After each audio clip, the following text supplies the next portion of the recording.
Kejaksaan Agung menetapkan ex-Kepala Badan Gizi Nasional Dadan Hindayana dan dua ex-wakilnya sebagai tersangka kasus dugaan korupsi di program makan bergizi gratis. Kasus ini harus jadi momentum perbaikan tata kelola program prioritas Presiden Prabowo Subianto. Ini telah menetapkan 3 orang tersangka dalam perkara dugaan tindak korupsi penyimpangan tata kelola program makan bergizi gratis atau MBG. Saya tidak bisa tutupi bahwa saya dalam keadaan sedih. Saya terpaksa mengganti orang-orang yang sebenarnya saya sayang. Orang yang saya percaya.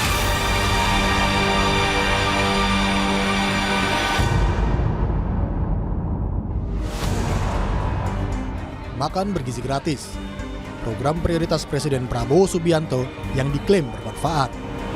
1,5 tahun berjalan pelaksanaan program makan bergizi gratis.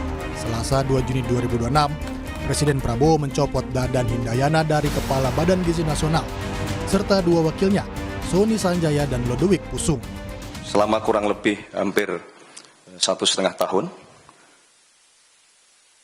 melakukan monitoring, melakukan evaluasi, maka pada hari ini, Selasa, tanggal 2 Juni tahun 2026,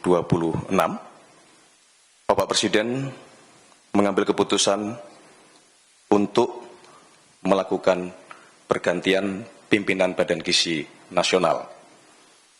Yang pertama adalah Saudara Dadan Hindayana sebagai Kepala Badan Gizi Nasional. Yang kedua, Saudara Lodewijk Pusung sebagai Wakil Kepala Badan Gizi Nasional. Yang ketiga, Saudara Sony Sanjaya sebagai Wakil Kepala Badan Gizi Nasional. Prabowo menunjuk Nanik Sdeang yang sebelumnya Wakil Kepala BGN kini menjadi Kepala BGN. Selanjutnya, Wakil Kepala BGN Bidang Operasional Sony Sanjaya digantikan oleh Agustina Arumsari yang sebelumnya menjabat sebagai Wakil Kepala BPKP. Dan posisi Wakil Kepala Bagian Bidang Pengembangan Organisasi dan Hubungan Kelembagaan Lodewijk Pusung digantikan oleh Majen Trenggono yang sebelumnya menjabat Wakil Direktur Utama PT Agrinas Pangan Nusantara. Tak lama usai dicopot, Kejaksaan Agung menangkap Dadan Hindayana, Sony Sanjaya, dan Lodewijk Pusung. Ketiganya ditetapkan sebagai tersangka terkait dugaan korupsi tata kelola dan penyimpangan makan bergizi gratis. Penggeledahan kantor Badan Gizi Nasional hingga rumah ketiga tersangka dilakukan sejak Rabu dini hari untuk mencari bukti dugaan korupsi yang dilakukan ketiganya. Kejaksaan menduga Dadan CS mengendalikan sejumlah yayasan pengelola SPPG atau dapur MBG melalui pihak lain. Penyidik juga menemukan adanya dugaan markup anggaran dalam pengadaan 21.801 motor listrik dengan total sekitar 1 triliun rupiah. Pengadaan 32.000 pasang sepatu, pengadaan 31.994 tablet, serta pengadaan 5.400 unit televisi berukuran 75 inci. Selain menggunakan yayasan praksediasi tersebut, Saudara DH bersama-sama dengan Saudara SS dan Saudara LB dalam melakukan proses pengadaan baik barang dan jasa di BGN secara melawan hukum, melakukan intervensi kepada BPK, sehingga dalam penyusunan KAK pengadaan barang dan jasa pada BGN tidak disusun sesuai kebutuhan real di lapangan dan adanya markup harga pengadaan. Presiden Prabowo tak bisa menyembunyikan kesedihannya. Prabowo menyebut terpaksa mengganti orang yang dipercaya dan diberikan tugas untuk negara, justru kini menghadapi penyelidikan hukum. Saat ini sebetulnya saya sedih.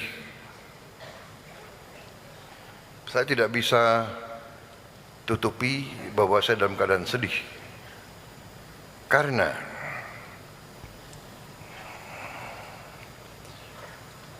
saya terpaksa mengganti orang-orang yang sebenarnya saya sayangi. orang yang saya percaya, orang yang saya berikan tugas untuk negara yang sangat berat. Saya tidak mau banyak komentar karena mereka-mereka ini menghadapi masalah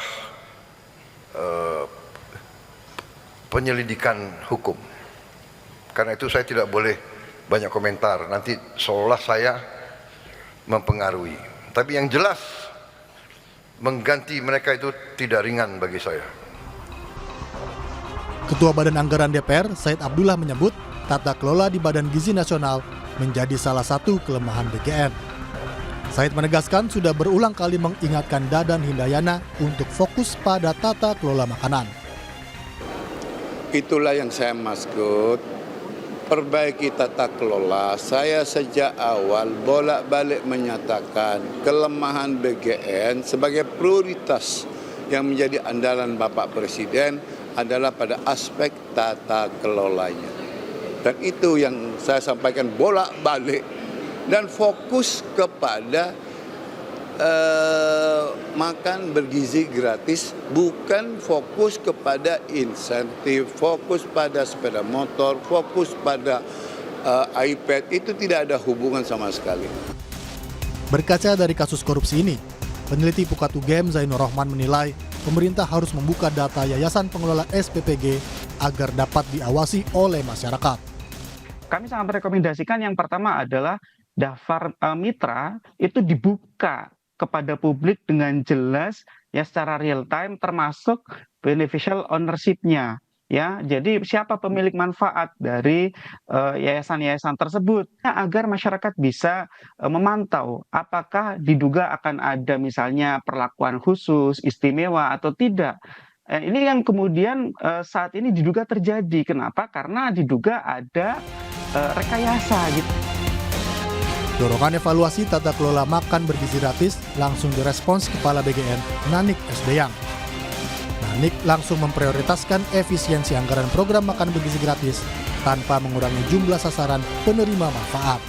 Nanik juga menegaskan efisiensi anggaran ini tidak akan mengurangi kualitas dari MBG. Saat ini sudah ada sekitar 27 dapur yang sudah 27.000 lebih dapur yang sudah operasional.